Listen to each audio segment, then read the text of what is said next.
Oftentimes we think of worship in our culture as like a certain genre of music that has like 4 chords and maybe a water analogy or something like that. But worship is far more expansive than that. In fact, Grace, if you want to pull up the slide here on worship, I have a helpful framework that I want to share with you guys as we enter into this morning a little bit. So one helpful thing for me is to remember that worship is a good rephrase could be worthship. What is the thing that you give the most worth to in your life? The reality is that everyone worships. David Foster Wallace, the great novelist, said, "There is no such thing as not worshiping. Everybody worships. The only choice we get is what to worship." That is, what is the thing that we make the very center of our lives? What is the thing that is the orienting force behind everything we do? All of us are worshiping something. The question is, what do we worship? And so I think that means there's 2 implications. One, we want to start to think about, okay, where do I worship? What is the thing that I make the very center of my being? And then 2, well, how do I actually do that? What is the method by which I can center my person on the right things? In this case, for us, the divine center of life in God. So worship as worthship. What is the thing that you make the center of your worth? And so today, we're going to diversify our worship. We're going to move away from our kind of usual musical worship and have a more reflective, meditative practice of worship together. This is a little trivia, Bible trivia for you. Next time you're at a Bible trivia event. How many times, just shout out some numbers, how many times do you think that some variation of remember or do not forget, how many times do you think that's used in the Bible? Across the whole of the Bible? Somebody said a lot. 350, Paige says? Hundreds? More than 500 times. Remember or do not forget is used across the whole of the scriptures. This seems to be a central component to what it means to follow God, this practice of remembrance. And it doesn't just mean like recalling information. Actually, there's a point in Jeremiah where it says that God remembers our sins no longer. It's not like God has forgotten like the wrong, he's like, oh yeah, I completely spaced that they did that 10 years ago, right? What it's saying is that God is choosing a different way of considering his people, a different way of seeing his people, and he is remembering their sins not. He is allowing that to fall away, and he's orienting his understanding of our identity differently. And so I want to share this example from 2 Peter that I think reminds us of this. In Peter's letter, in 2 Peter, he says, "Make every effort to support your faith with excellence. Excellence with knowledge. Knowledge with self-control. Self-control with endurance. Endurance with godliness. Godliness with mutual affection. And mutual affection with love. For anyone who lacks these things is blind, suffering from eye disease, forgetful of the cleansing of past sins." Basically, what Peter seems to be saying here is that if you are lacking in anything good or peaceful or wholesome or life-giving or wise or fruitful, it's because you're forgetting. It's because you have not remembered the truth of who God is, of who you are, of what the world really is. And that the practice of remembering is how we start to attain this life of goodness and fullness and health and peace and joy. That's where it comes from, practicing remembrance of who God is, who I am, and what that means about the world. And so today, we're going to practice a few different forms of remembrance. We're going to start this morning with a prayer of examen. So Daniel, our pastoral resident, some of you may be familiar with a prayer of examen. It's an intentionally reflective space where we remind ourselves where God has been at work in our lives, where we've maybe felt distant from God, and where we're grateful for the presence of God. So he'll take us through a few movements of the examen together. That's just going to be a space for you to enter in. You can close your eyes, you can sit comfortably, you can create some space or spread out. There's some room in the room this morning if you need to. And then following that, we're going to have some stories of where Christ has been at work. We're calling this whole Sunday Story Sunday.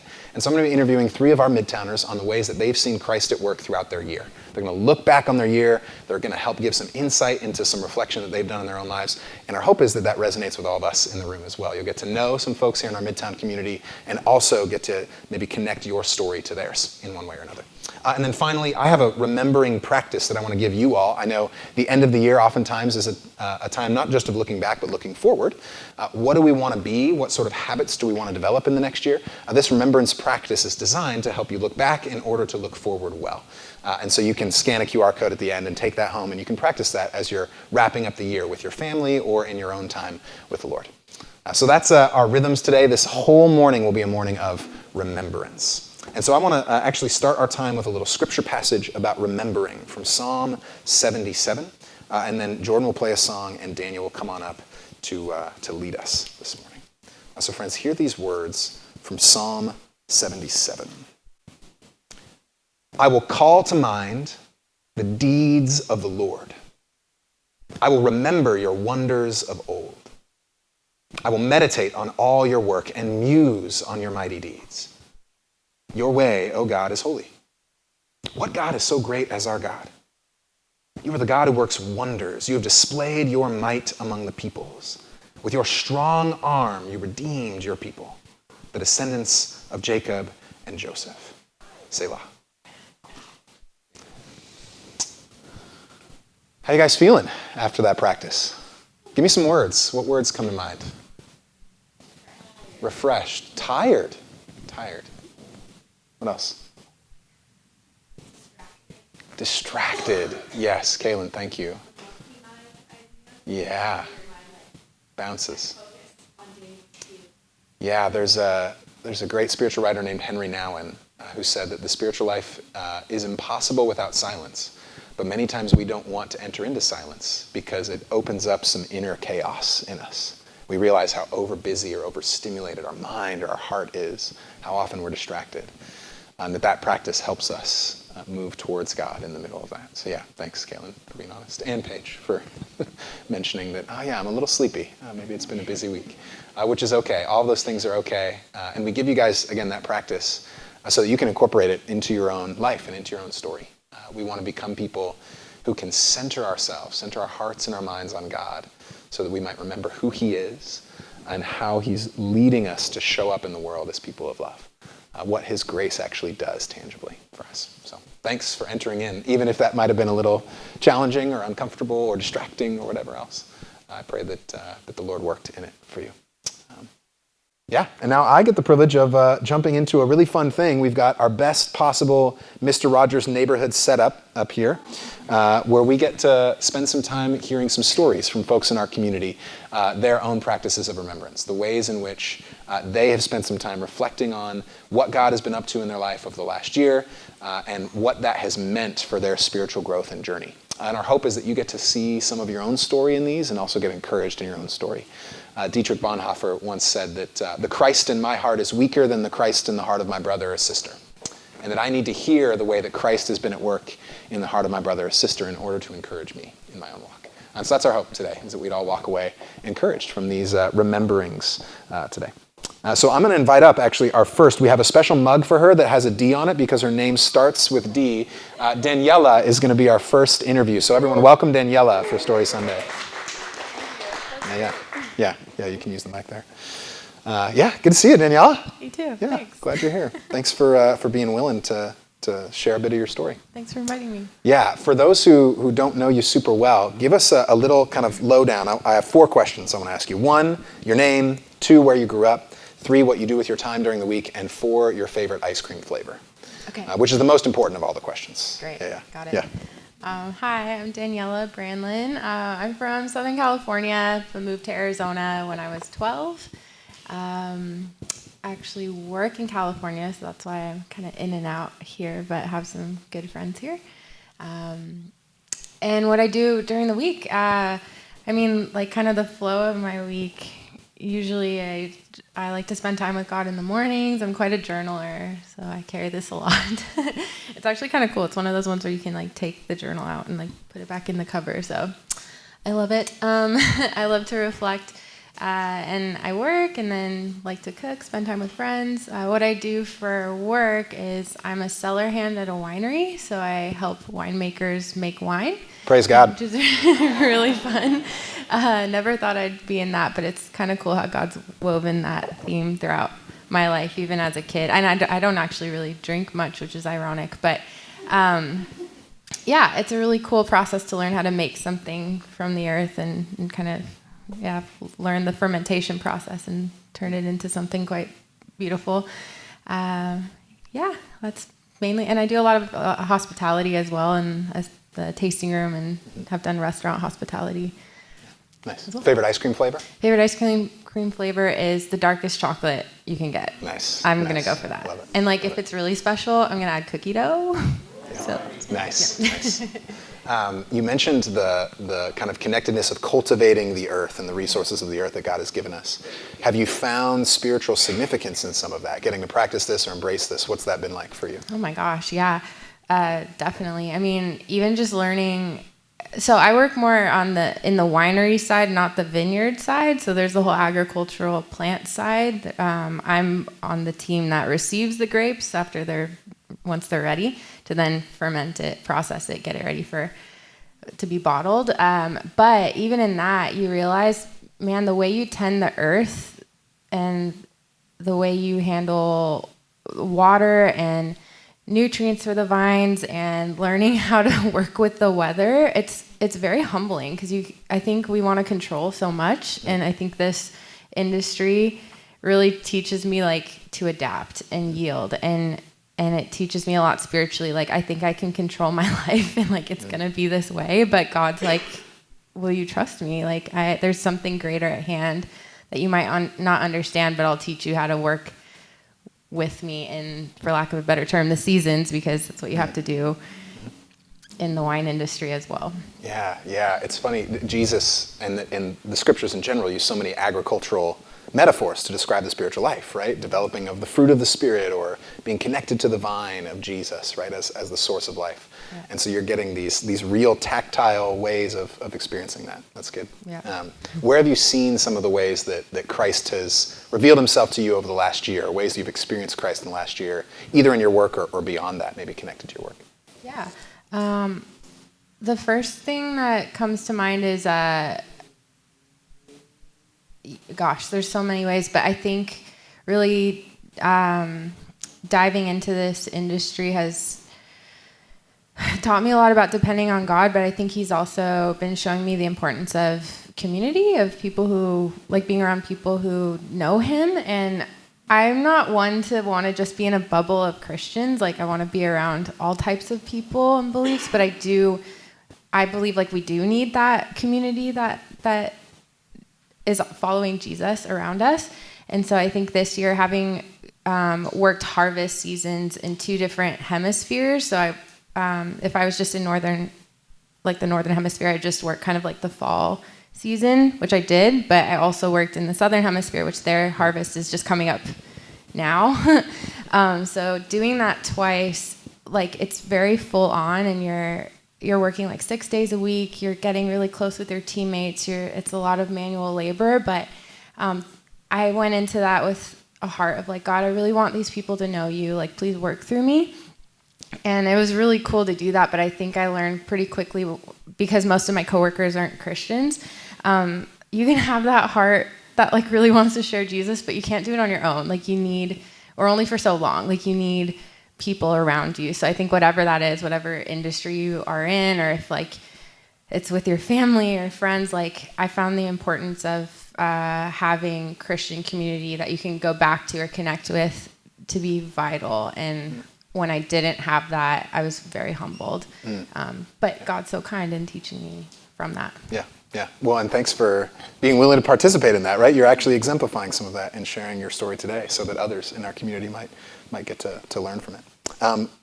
You've described a lot the ways that you've been able to connect with God through some of these things. Where are some situations or a situation in the last year where you've maybe felt distant from God or discouraged, or something that's maybe tested faith for you over the last year? Yeah, I mean, there's been several moments, but I think I remember this one moment with one of my coworkers.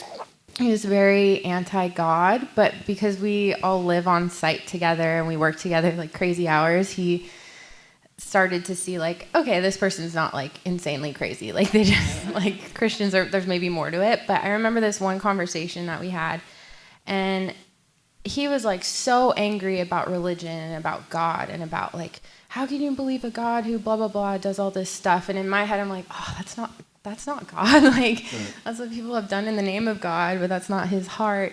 Anyway, but I was just listening. But I remember after I felt kind of scared, and in that conversation, I was more dependent on my own mental capacity and thoughts on like how to share with this person. But I felt stuck and I didn't know what to say, so I just was really quiet, later on I found out he felt really respected that I like listened to him, but really I was like, I don't know what to say. But I remember just after that, like a day or two after, I was praying and I just asked God, like, will you give me one more chance, like, to share it with this person? I don't know if a conversation will come up again, but would you, like, give me another chance, but give me the words, because I really don't know what to say. And not trying to convince him, but I just really wanted to share some of Jesus's love, like, to show that somehow.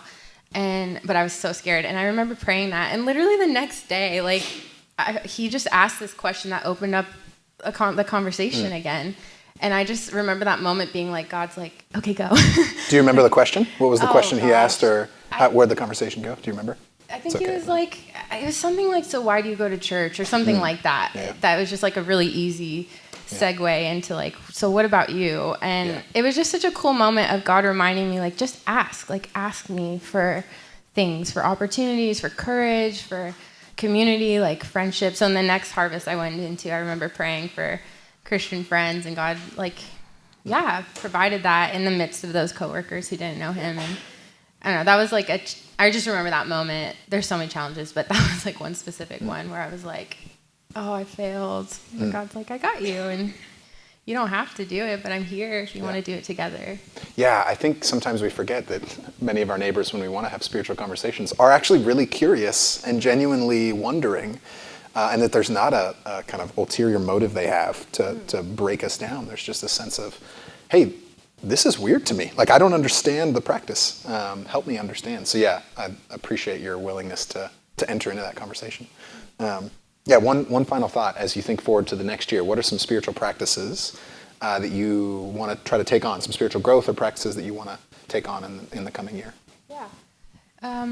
I think I've quite enjoyed like going for a walk and just praying, because moving like helps me. So I think I want to do more of that. As much as I like to like reflect and journal, I think that's just another way to kind of change it up, I guess. So I think I want to incorporate more prayer walks and continue to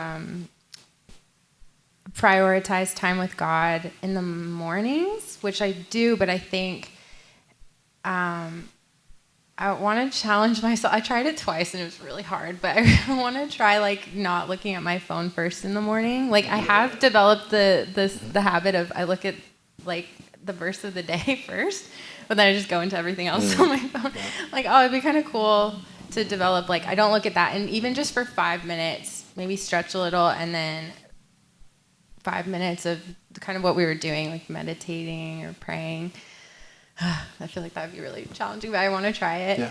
And then the last thing I really want to develop spiritually is I've noticed this tendency in myself. I don't know if it's an older child syndrome or where it comes from, but when I see something's a little off or wrong, I'm like, oh, I got to fix it, or I got to like take care of it. Or I think it comes from maybe trying to control, but I want to learn more and practice more of, okay, God, something's off. Like, can you help me with it, or show me what to do, and like let go, instead of trying to be the savior of the thing or the situation. So yeah, I'm kind of vulnerable, but that's a real one. Like, I know I want to grow in that area.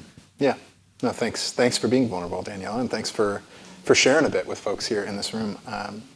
Grateful for the ways that you are noticing Christ's work in your life, remembering, reflecting back. And I pray, and will continue to pray for this next year and some of those growth markers you're mentioning. So, thanks. Thank you. Yeah, everyone give it up for Daniela for joining us.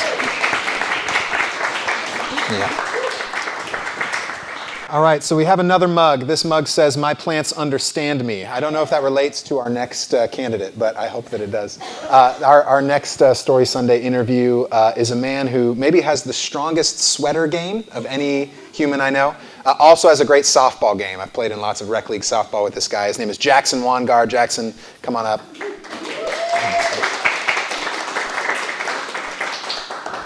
Sorry to let down the sweaters. No, man, the sweater's great. The sweater's great. The sweater's great. We've got a good one of you up there, too, repping the Nike sweater. It's good. Morning, man. Morning. Glad you're here. Hey. Thanks for joining us. Is this, can everyone hear me? Yeah. Okay. Yep. Good. Do I look normal sitting? Yes. Do I look normal? Okay. We'll start the same way. What's your name, where you grew up, what you do with your time during the week, and then favorite ice cream flavor? Yeah, I'm Jackson. I grew up in Denver and then moved out here for school like 6 years ago now. What I do with my week has changed in the past like 3 weeks. So for the whole year, I worked a lot and then kind of would see my friends when I could. I got married this year, so I spent a couple weeks like that. To Brooke Guard over there. Yeah. Highlight for sure. It's good. Yeah. But a couple weeks ago, I quit my job. I don't start another job until February, so I have the most free time ever. So if people want to hang out, I'm free every single day, every single hour. Yeah. But yeah, and then my favorite ice cream flavor, I like. There's a lavender flavor. Downtown, what's the place? Novel. The best ice cream in downtown. That could be the best ice cream ever. Yeah. Is the lavender It's one. good. It's good. Yeah. Nice. You mentioned work. What did you do for work prior to this free time where you can be a professional friend to people? Yes. I remodeled bathrooms. So I did that for like 11 months. It was super fast paced, and like you start a project and then you don't really stop work until you finish it. So some days something goes wrong, and that's like you get really lucky because you get to go home at a good time, and then other days you don't get to go home at a good time. So it was a lot of work. Mm-hmm. Yeah. What did you notice in the last year about God's presence, maybe in your work or maybe beyond your work? Maybe the work was challenging, but yeah, where did you notice God's presence most or Christ's presence most in the last year? Kind of two things. I felt like I was the busiest I've ever been this year. And that was just directly in the way of feeling any sort of presence with God. And I feel like any moment where I actually tried to stop being busy, like I immediately felt God's presence, and stopped feeling like the sense of like dread of having to get so many things done. And then I think any time where I didn't or couldn't take that time to stop being busy, I think God kind of used like mostly Brooke or the people around me to get in the way of that busyness. And whether it was, Brooke kind of showed me grace because I was, my head was 19 other places because I felt too busy, or, friends helping me move, or, the little things like that. Yeah. Yeah, I would imagine, given our American culture, that lots of people in this room probably have felt hurried over the course of the year.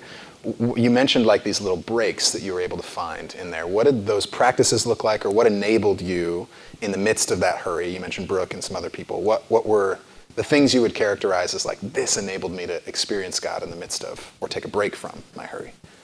Yeah, I feel like come August, September, I like completely burnt out and kind of worked myself on the ground. Mostly because of work, but like some wedding planning and moving and all that, like kind of stacked up all at the same time. Brooke and I decided to only be engaged for like 3.5 months, and we like planned the whole wedding ourselves, and then that ended up being a lot. And it was the best, but it was a lot. So like, I feel like September I burnt out completely, and decided I needed to do an official Sabbath. And it was like the best thing ever. And so anytime, which I started Sabbath like on Sundays, kind of an official, like I couldn't do this, or this, including like chores, grocery shopping, going to the gym, whatever I would usually feel busy with on the days that I didn't work. And it kind of allowed space again that I don't think I allowed all year for like a sanctification, I guess. Like, I feel like I was too busy to ever think about anything else besides what I had to do, and that space kind of did it. And so I think Sabbath was like the biggest highlight of the year. And then even the littler times throughout the week when I can't spend, a whole 24 hours and making like those more formatted and planned, I guess. Yeah, it was incredible. What did you notice grow in yourself? You mentioned like sanctification, which is a fancy word for like growing more into Christ-likeness, right? What did you notice in that process? What was growing in you? I feel like just the act of like slowing down made my whole perspective on everything that's like happening to me and what I'm doing change. So I became, hopefully, like a little bit more patient, I feel like. Brooke? Just Yeah? Okay. Yeah. The ultimate measure. Just like me taking time to slow down, I feel like slowed everything down so I could have like proper reactions to things and time to think about other people instead of what I need to do. So like, I haven't seen this friend in a while. Oh, this friend had this important event coming up. I can talk to them about it, whatever. Yeah. Mm-hmm. Yeah, no, it sounds like it turned you back outward, right? And Augustine talked about how sin turns us inward on ourselves, right? And hurry often does that. We become focused only on ourselves or maintaining our things, and it allows you to say, no, hold on, how can I be more patient and slow down and then prioritize others around me, like my wife or friends or others. That's great, man. Thanks. Kind of last question, thinking forward again to the next year. You've done this practice of remembrance, what God has done in you over the last year. What are some spiritual growth markers you'd like to see in yourself the next year? Yeah, I want to get like really good at Sabbath. I feel like it's like for sure a skill, and I'm like still not good at it. Where I catch myself Sunday, like even still thinking about the things I need to do, even though I'm not going to let myself do them. And so I want to get better at that and keep that a consistent thing. But also, I would say like I just want to not be busy, which life sometimes doesn't allow that, whatever. But I feel like I'm going to take a month off, which will be incredible. And then once I get slowly back into work, I still want time to like look outward and spend time with friends and think about them instead of just like, oh, I have time, I have an hour, let's go hang out and do something. Yeah. Nice. No, it's good, man. Not be busy. Yes. Yeah. Man, that if all of us could manage that in America, that'd be amazing, right? That'd be so radically countercultural. Yeah. Thanks, Jackson. Thanks for sharing a bit of your story and inviting us into it. Everyone, put it together for Jackson.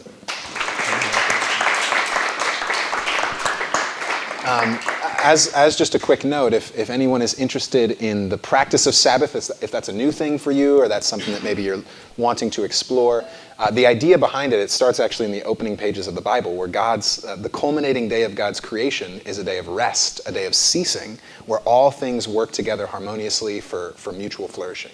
And there's this sense of like easing into the beauty of creation and goodness of creation and enjoying with gratitude what God has done.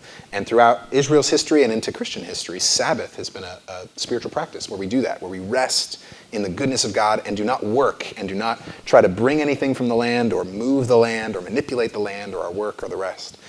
And it's a way to reconnect with God. So if you're interested in that, we actually have a Sabbath handout that we can get you. It's a PDF that kind of walks you through how to build Sabbath in different stages of your life.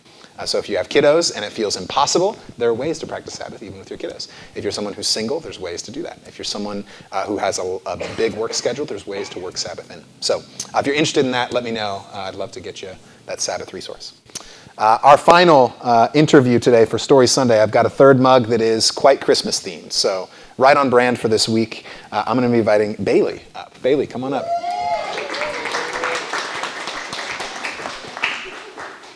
Welcome, Bailey. Merry Christmas, Happy New Year. Merry Christmas, Happy New Year. I guess I don't know what to say in this in-between time, so you just say it all. Merry Christmas and Happy New Year. I'm feral during this time. So You're feral. Nice. I like it. I don't know what to eat. I don't know if I should cook. Yeah, totally. Yeah, I have the same problem this week. That's great. That's a perfect introduction. No, Bailey, tell us a little bit more beyond your feral nature.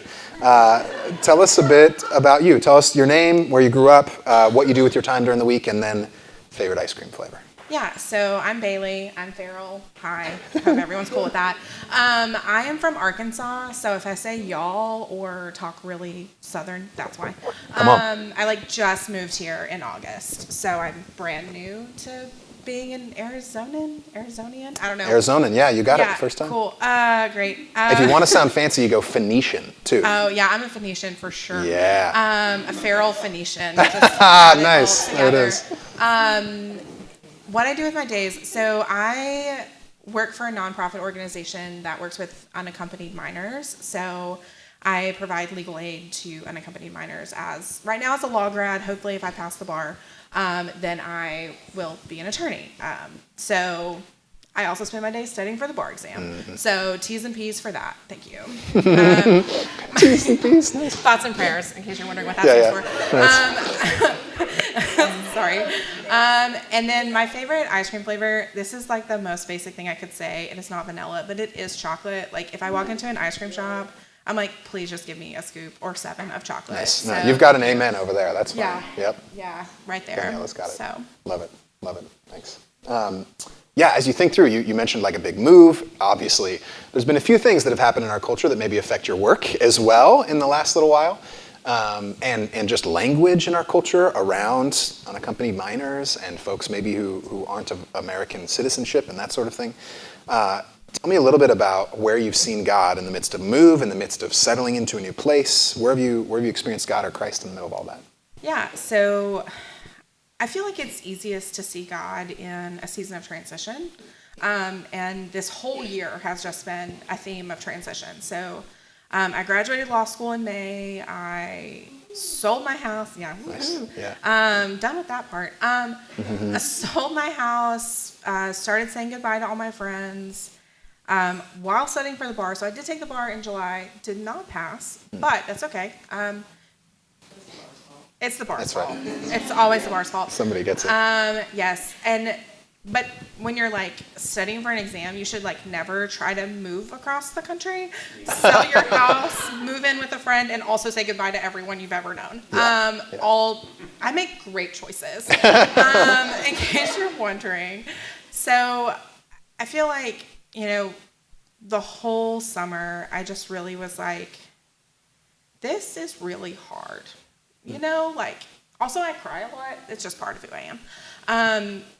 But I just felt like it's like, I'm going into something new. I'm going into something great, something that I've always wanted. And I was thinking about when you were talking about agriculture. The house that I had this cute little urban garden because that is who I am.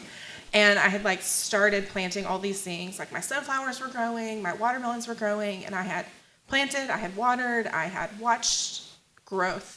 And then I had to leave it. And I just kept thinking, isn't that true of so many things? It's like we can plant seeds with people, we can water them, we can watch growth, and then transition happens, and we are gone. And I feel like that's kind of the season that I've been in is, I think specifically of the verse, it's like, you can plant, you can water, but it is God who gives the growth. And that has been like so true this whole year.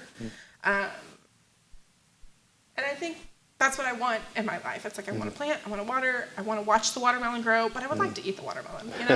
I really like them. But we don't always get to be the one who harvests. And it's still sweet that there is a harvest, but it's hard to not be the one to see it all the way through. Yeah. So, yeah. Yeah. Yes. Thank you, Bailey, for sharing that. It reminds me of it's a poem by a guy named Wendell Berry, who talks about the importance of planting sequoias. Sequoias are massive trees that take forever to grow. If you plant a sequoia, you will not see that sequoia grow to its full. But he encourages us to continue to be faithful because we trust that there is a larger story that we are a part of. And the things that you have given your effort to grow will come to fruition in a kingdom that God is building, of redemption and restoration and goodness. And it's hard to not see those. And I appreciate your reckoning with that tension and also the hopefulness that you have that what you're doing now is contributing to this bigger thing. So thanks for inviting us into that. That's good. Yeah, you mentioned kind of a situation that tested your faith this year a little bit, just in that move. What were some spiritual disciplines or practices that you noticed along the way that were fruitful or helpful for you? So spiritual disciplines are pretty new to me. I grew up super Baptist. Like, I could be the superhero called Super Baptist Girl. Like, could have had a cape and everything. Nice.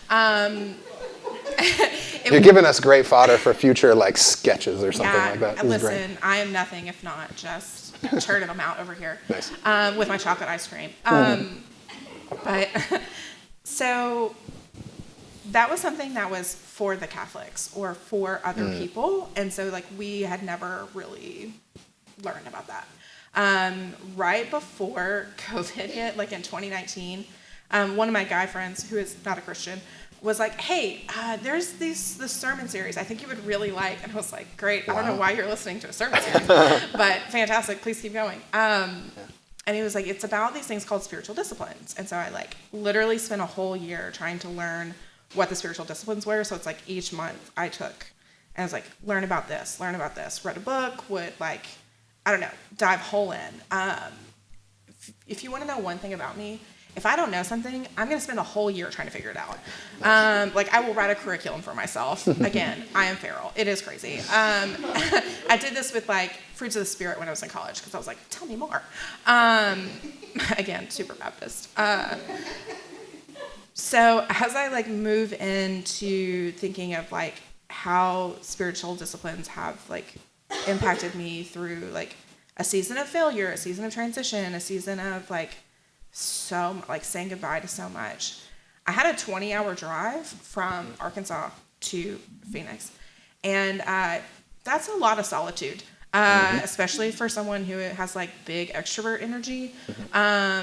So it's a lot of prayer, just like crying in my car, being like, okay, God, sure. It's like straight up.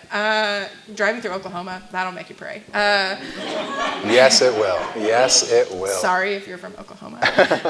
Love you, mean it.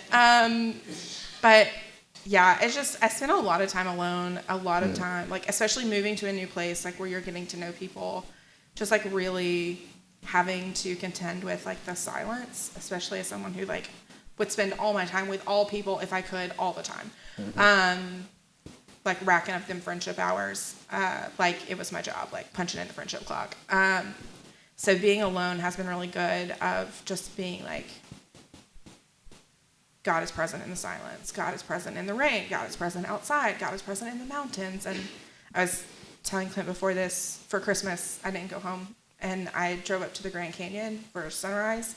And it's like, there's nothing like seeing sunrise over the Grand Canyon, especially when you've never seen the Grand Canyon before. That is a surprise. And it's just like, wow, that is huge. Hope your year is as grand as the canyon, was what I came up with on my way home. Nice.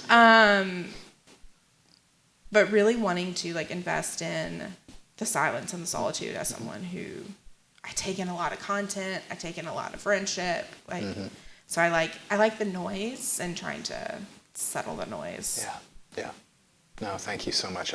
It's similar to what Jackson was mentioning on hurry, right? The way that we just kind of go through life is this rushed, hurried, constant intake of noise.